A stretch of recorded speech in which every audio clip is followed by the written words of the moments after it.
खबरें खेती के कार्यक्रम में आप मन के स्वागत है। जय जोहार। सबले पहली आज के खास खबर।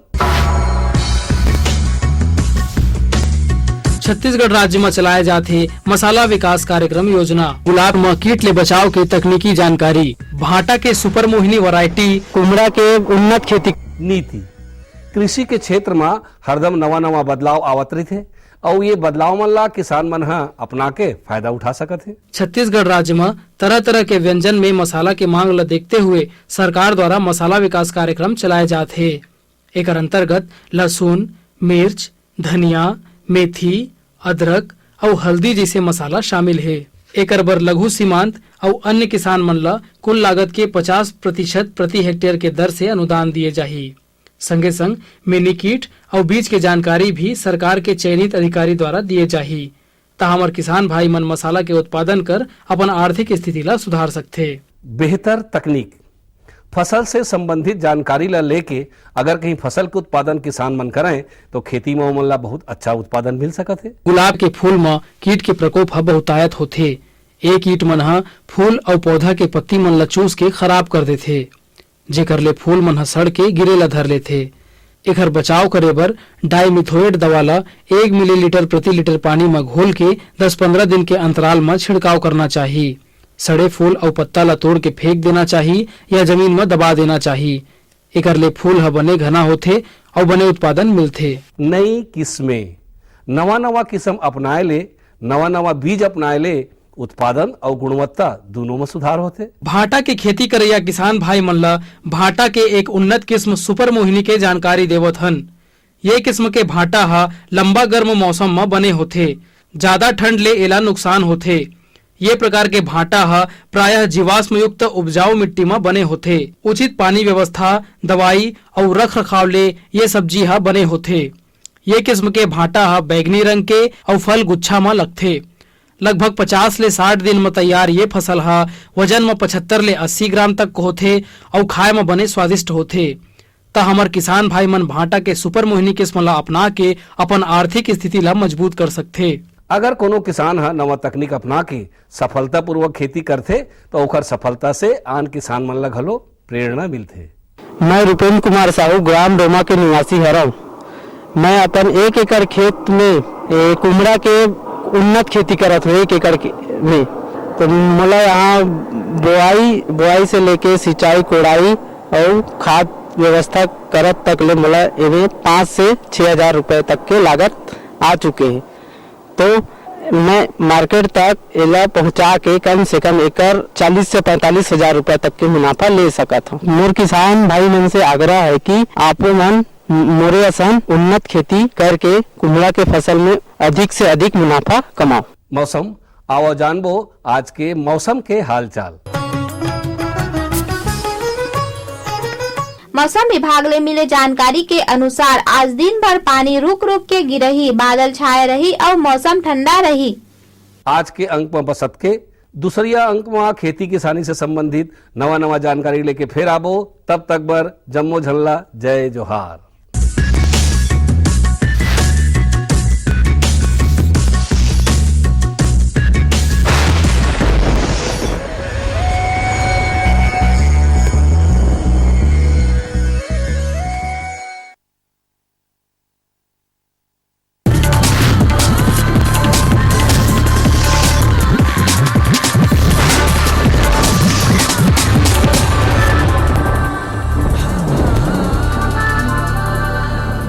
नमस्कार, मंडी भाव में आप मन के स्वागत है। आवा देखबो हमारे प्रदेश के अलग अलग जगह के मंडी मन में धान, फल और सब्जी मन के का भाव है। आज नवापारा कृषि उपज मंडी में धान के न्यूनतम भाव 1150 रुपया और अधिकतम भाव 1501 रुपया प्रति कुंटल। राजनांदगांव कृषि उपज मंडी में धान के न्यूनतम भाव 1200 रुपया और अधिकतम भाव 1445 रुपया प्रति कुंटल। बिलासपुर कृषि उपज मंडी में धान के न्यूनतम भाव 1104 रुपया और अधिकतम भाव 1420 रुपया प्रति कुंटल। महासमुंद कृषि उपज मंडी समिति में धान के न्यूनतम भाव 1010 रुपया और अधिकतम भाव 1395 रुपया प्रति कुंटल। आज रायपुर के सब्जी मंडी में फूल गोभी के बने आवक देखे गए है। एकर व्यापार करैया व्यापारी मन बताथे कि थोक में एकर भाव 15 ले 18 रुपया है, उन्हें चिल्हर में 20 ले 25 रुपया किलो में बिकत हवे। अब मोला दो विदा, फिर मिलबो, तब तक बर जय जोहार।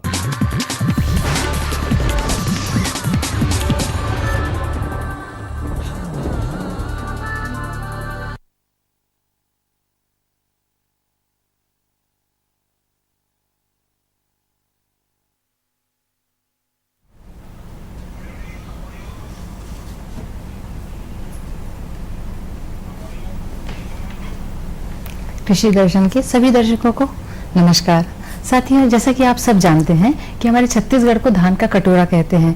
छत्तीसगढ़ के लगभग 37 लाख हेक्टेयर क्षेत्र में धान की खेती होती है, लेकिन औद्योगिक विकास की वजह से धान का या खेती का रकबा लगातार कम हो रहा है। साथ ही साथ संसाधनों की कमी के कारण, जैसे जल की कमी के कारण या श्रमिकों की कमी के कारण भी खेती की पैदावार लगातार घट रही है। तो सीमित संसाधन और घटती भूमि के बावजूद हम अपनी पैदावार को कैसे बढ़ा सकते हैं? धान की पैदावार बढ़ाने के लिए जरूरी हो गया है कि देसी पद्धति को छोड़कर वैज्ञानिक विधि अपनाई जाए। तो धान के उत्पादन की वैज्ञानिक विधि क्या है, इस विषय पर हम आज चर्चा करेंगे। और इस विषय पर हमें जानकारी देने के लिए आज हमारे बीच आए हैं इंदिरा गांधी कृषि विश्वविद्यालय से वरिष्ठ वैज्ञानिक डॉक्टर दीपक शर्मा। आपका बहुत बहुत स्वागत है। और हमारे बीच है डॉक्टर पी.के. तिवारी, पादप रोग विशेषज्ञ। आपका भी बहुत बहुत स्वागत है। और साथियों, इस विषय पर आपको कोई जानकारी चाहिए तो आप हमारे इस टोल फ्री नंबर पर पूछ सकते हैं। हमारा नंबर है 1800-233-9418। तो आइए चर्चा की शुरुआत करें। डॉक्टर दीपक शर्मा, जैसे कि हमने बात की कि इसके खेती के क्षेत्र के साथ साथ संसाधनों की भी कमी हो रही है, तो इसमें एक चीज महत्वपूर्ण है जल के बिना खेती बहुत मुश्किल है। जल की कमी अगर हो तो कम जल में कौन कौन सी धान की किस्में उगाई जा सकती हैं? जी हाँ, बड़ा अच्छा आपने प्रश्न पूछा है, क्योंकि जल जो है, ऐसा पहले कहा जाता था कि धान की खेती पानी के साथ जुड़ी है, अगर पानी है तो धान होगा। जी जी। तो कृषक भाइयों, वर्तमान में इंदिरा गांधी कृषि विश्वविद्यालय ने कुछ नए अनुसंधान किए हैं और एक अभी हाल ही में एक बहुत अच्छी किस्म विकसित की है जो कम से कम पानी में, जब हमें पानी की आवश्यकता अनुसार जब फसल को पानी चाहिए है, उस स्थिति में हमने एक जो किस्म है धान की वो विकसित की है। और ये मैं आपको किस्म दिखा रहा हूँ, R1570 -2649 करके इसका नंबर दिया है। और आप इसका दाना देखेंगे, बिल्कुल जो स्वर्णा प्रकार की किस्म है उसके समान है। मतलब गोल्डन ब्राउन है इसका छिलका। और इसकी जो उम्र है 110-115 दिन है। अर्थात ये जो किस्म है, ये एक कॉन्सेप्ट आया है एरोबिक राइस का। तो मैं आपको बताना चाहूंगा कि एरोबिक राइस, माफ कीजिएगा, हमारे एक साथी का फोन है। हेलो हेलो हेलो, हमारा संपर्क नहीं हो पा रहा है, आप बताइए। तो जो अभी मैं बात कर रहा था, एक एरोबिक राइस की बात आई है। जी। एरोबिक राइस एक नया टर्म आ गया, नया शब्द आ गया, अर्थात कि धान को जब पानी की आवश्यकता हो तो तभी आप पानी दीजिए। इसमें हम विकसित कर रहे हैं कि उन्हें जब पानी आवश्यक हो तभी दिया जाए। तो उसी सिलसिले में ये हमारी पहली एरोबिक, हमारे एक साथी का फोन है, पहले देख लें। Hello hello hello. हाँ दीदी नमस्ते। नमस्ते, आप कौन बोल रहे हैं और कहाँ से बोल रहे हैं? मैं बोल रहा हूँ दीदी। अच्छा, क्या पूछना है आपको? दीदी मैं मेरे खेत में एक समाज धान बोया हूँ। अच्छा। और चुका हुए प्रश्न आप समझ पा रहे हैं? जी। चुका हुए दीदी। अच्छा। नहीं तो आपके खेत में कौन सी बीमारी आ रही है? बीमारी तो बहुत सारी आ रही हैं, तो कौन सी बीमारी आ रही है? आप बता पाएंगे कौन सी बीमारी है? हमारा संपर्क कट गया है। आप धान के विषय के बारे में बता रहे थे। तो एरोबिक राइस में क्या है, आवश्यकता अनुसार ही हम पानी देते हैं। और ये एरोबिक राइस जो है हल्की से मध्यम हल्की भूमि में, ये जो किस्म मैं बता रहा था, बहुत अच्छे से इसकी पैदावार ली जा सकती है। जो किस्म मैंने बताई उसकी उपज हम 50 क्विंटल प्रति हेक्टेयर तक ले सकते हैं। मतलब कम से कम पानी में। और क्योंकि नहीं तो आप पानी भर के रखते हैं, पानी की बहुत आवश्यकता होती है, लेकिन इसको हम आवश्यकता अनुसार पानी देंगे तो यही एरोबिक राइस कहलाता है। अच्छा। और इसमें क्या है कि हम धान की सीधी बुआई भी कर सकते हैं, कतारों में बुआई कर सकते हैं और रोपा वाली आवश्यकता नहीं है। अच्छा। तो एक ये नया हम लोग ने अनुसंधान किया है और इस दिशा में काफी कार्य कर रहे हैं, क्योंकि आने वाले समय में जैसा आप बोल रहे हैं संसाधन की निश्चित ही कमी होगी, तो पानी एक महत्वपूर्ण पहलू है। तो उस दिशा में हमारी एक और किस्म है जो, जैसे अभी कृषक भाई पूछ भी रहे थे, कुछ सूखे की बात कर रहे थे, तो हम लोगों ने एक सूखा निरोधक जाति भी बनाई हुई है, विकसित की है जी। उसको कृषक भाई इंदिरा बरानी धान 1 के नाम से जानते हैं। अच्छा। और ये किस्म जो है ऊंचे प्रकार के जो जगह हैं जी। और लाइट सॉइल जिसको बोलते हैं वहां पे आराम से हो सकती है जी। और इससे भी जो उपज है हमको करीब 40 क्विंटल प्रति हेक्टेयर तक, ये बहुत अर्ली जाती है, अर्ली किस्म है, मिल सकती है। और अगर 1 हफ्ते तक का सूखा पड़ता है जी जी। तो ये किस्म सहनशील है। अच्छा, अच्छा। और इसमें इतना अंतर नहीं आएगा जी। जो अन्य धान की किस्म है जी जी जी, जी। डॉक्टर तिवारी, जैसा कि हमारे किसान भाई भी पूछ रहे थे, पहले हमारे एक साथी का फोन देख ले। हेलो हेलो कल्पना दीदी, राम राम। राम राम भैया, कौन बोल रहे हो? मैं चंद्र प्रकाश साहू बोल रहा था। अच्छा, क्या पूछना है चंद्र प्रकाश जी आपको? संकर धान में मतलब खाद करना लगते हो, बारे में जानकारी चाहिए। संकर धान में जी। देखिए, संकर धान में जो सामान्य धान है उसकी अपेक्षा अगर नत्रजन जी हम थोड़ा ज्यादा देंगे तो बहुत अच्छी पैदावार आपको मिलेगी। जैसे अगर सामान्य धान में हम 80 किलोग्राम नत्रजन प्रति हेक्टेयर की दर से देते हैं तो आप संकर धान में कम से कम 120 किलो से लेके 150 किलो नत्रजन प्रति हेक्टेयर की दर से दे सकते हैं। अच्छा। इसके अलावा जो पोटाश की जो मात्रा है, स्फुर आप उतना ही रखिए जी। स्फुर की मात्रा उतनी ही रखिए जितना सामान्य धान में रखते हैं, लेकिन पोटाश की मात्रा कृषक भाई आप 2 भागों में बांट लीजिए।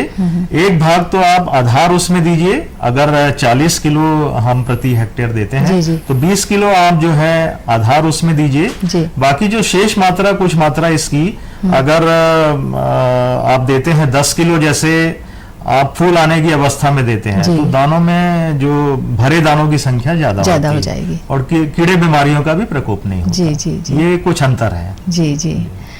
डॉक्टर तिवारी, हम चर्चा कर रहे थे कि हमारे किसान भाई धान में होने वाले रोग से परेशान हैं, तो धान में प्रमुख रूप से कौन कौन से रोग लग सकते हैं और उनसे किस तरह से बचा जाए? हाँ, धान में प्रमुख रूप से जो रोग लगते हैं जी, उनमें झुलसा रोग प्रमुख है जी, हाँ जी। और ये कवक के द्वारा होता है जी, जी। इसमें पौधे की पत्तियों के ऊपर आंख के या नाव के आकार के धब्बे बनते हैं जी जी, और पत्तियां आंख या नाव के आकार के होकर सूखने लगती हैं जी जी। और ये जो आंख आकार के धब्बे हैं ये आपस में मिल जाते हैं जी, और पूरी पत्ती सूख जाती है। अच्छा।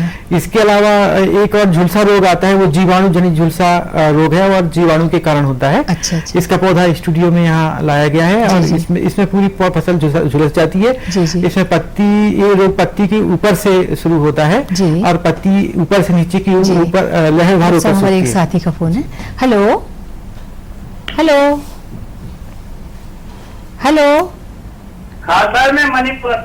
हाँ, किस गांव से बोल रहे हैं आप? भादक बारे में पूछ रहा हूँ सर, तना छेदक बहुत है। अच्छा जी, तना छेदक की अभी एक नई दवाई आ गई है, बिल्कुल जी। कोराजेन करके बोलते हैं हम, तो कोराजेन करके रेनॉक्सी पायरक्स करके है और कोराजेन बोलते हैं उसका जो ब्रांड नेम है जी। तो उसकी 160 मिलीलीटर मात्रा आप प्रति हेक्टेयर की दर से देंगे तो बहुत अच्छा कंट्रोल हो जाएगा। लेकिन कृषक भाई, मैं आपको बता देना चाहूंगा कि आप इसके अलावा जो प्राकृतिक जो खेती है जी हाँ जी, आप रासायनिक उनकी दवाओं का उपयोग, एक तो आर्थिक क्षति बिंदु होता है जी हाँ। जब आपको डेड हार्ट जिसको बोलते हैं, सूखे कंसों की संख्या आपको 5 के लगभग दिखे प्रति पौधा, हाँ, तो उसमें आप प्रति पौधा नहीं, प्रति वर्ग मीटर जो है अच्छा। तो उसमें आप तब देखिए कि आर्थिक क्षति बिंदु जो है वो उससे ज्यादा आता है अच्छा। तभी आप दवाई डालें।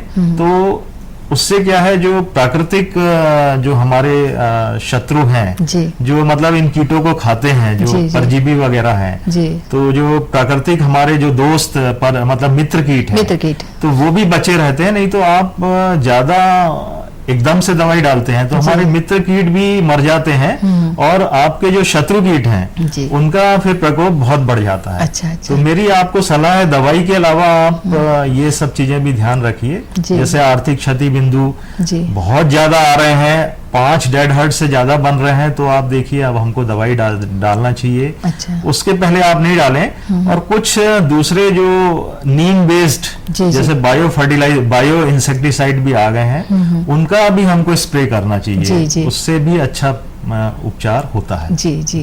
डॉक्टर तिवारी, आप धान में होने वाले प्रमुख रोगों के बारे में हमारे किसान भाइयों को बता रहे थे। हाँ, तो ये जीवाणु झुलसा रोग अभी लग सकता है। जी जी।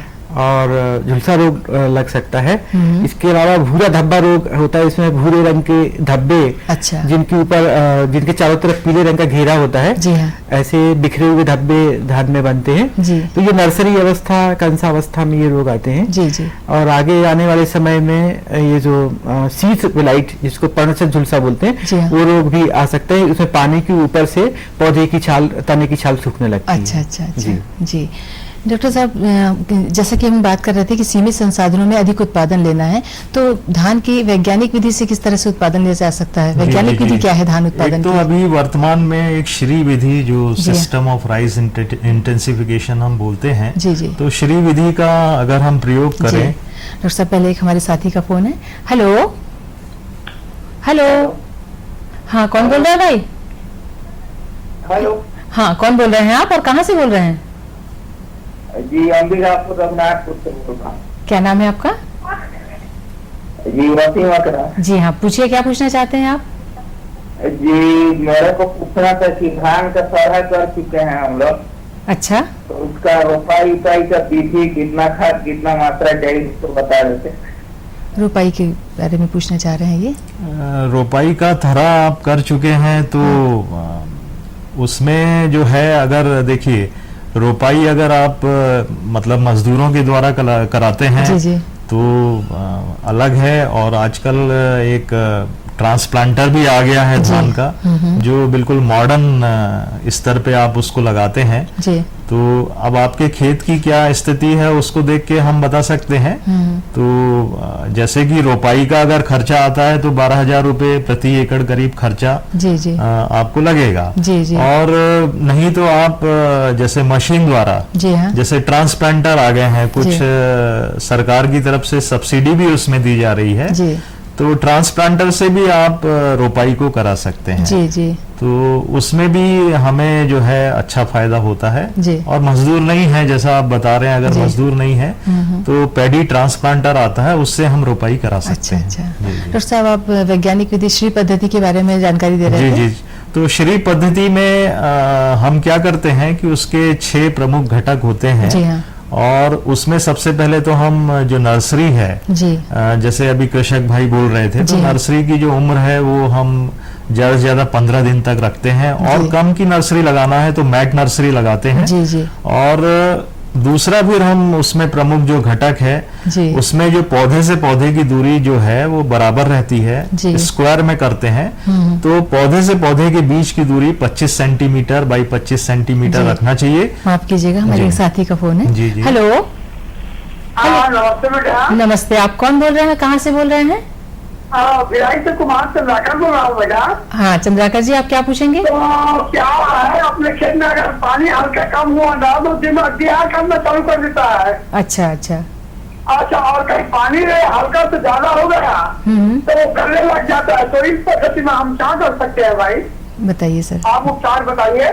नहीं, देखिए पानी अगर कम होता है, पानी का एक स्तर बना रहना चाहिए। हाँ। धान की खेती में तो आप पानी उसके लिए जो प्रमुख है, आप किस्मों का चुनाव सही करें। मुझे जो लग रहा है आपकी किस्मों का चुनाव सही नहीं हो पा रहा है। तो उसमें आप जैसे कि अगर आपका खेत जो है गहरे प्रकार का है, ज्यादा पानी चाहिए तो देर से पकने वाली किस्में लगाएं कृषक भाई आप।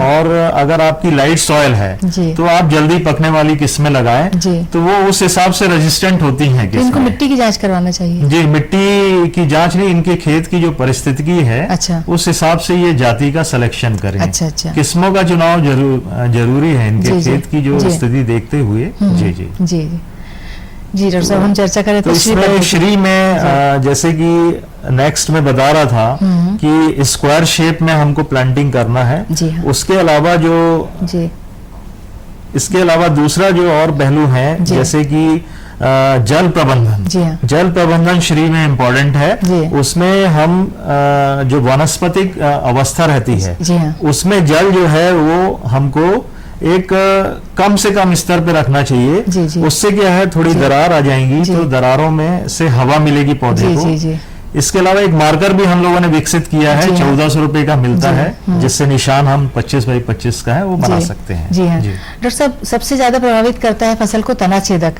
तो तनाछेदक रोग के बारे में हमारे किसान भाइयों को बताइएगा। तनाछेदक में क्या होता है कि जो कंसावस्था में तनाछेदक दिखाई देता है जी। और किसान भाई देखेंगे कि वो तना सूखने लग जाता है जी। और जब तने को अपन ऊपर खींचे तो ये निकल जाता है, जिसको पोंगा बोलते हैं और इंग्लिश में डेड हार्ट की समस्या। अच्छा। तो अगर 5 पोंगे हैं, ऐसा डेड हार्ट बना हुआ है जी तो तनाछेदक लग चुका है जी। और इसके लिए डॉक्टर साहब ने बताया जैसे जी। कि अभी थरा अवस्था में, तो इसमें थरा अवस्था के समय अगर आप थारा पर लगा रहे हैं तो क्लोरपाइरीफास में 20 मिनट के लिए डुबोएं। क्लोरपाइरीफास का 2% का घोल बना लें जी। और उसमें थारा को डुबो के और फिर रुपाई करें। जी। जो किसान भाई रुपाई कर चुके हैं जी। वो 3 दिन बाद, 3 से 4 दिन बाद जो है जो दवाई है इसकी तनाछेदक की, जैसे फोरेट है। समय की कमी के कारण ये चर्चा हमें यही समाप्त करना पड़ेगी। आप दोनों हमारे स्टूडियो में आए, हमारे किसान भाइयों को इतनी अच्छी जानकारी दी, उसके लिए आपका बहुत बहुत धन्यवाद। साथियों, नया विषय और नई जानकारी के साथ आपसे फिर मुलाकात होगी, तब तक के लिए आज्ञा दीजिए। नमस्कार।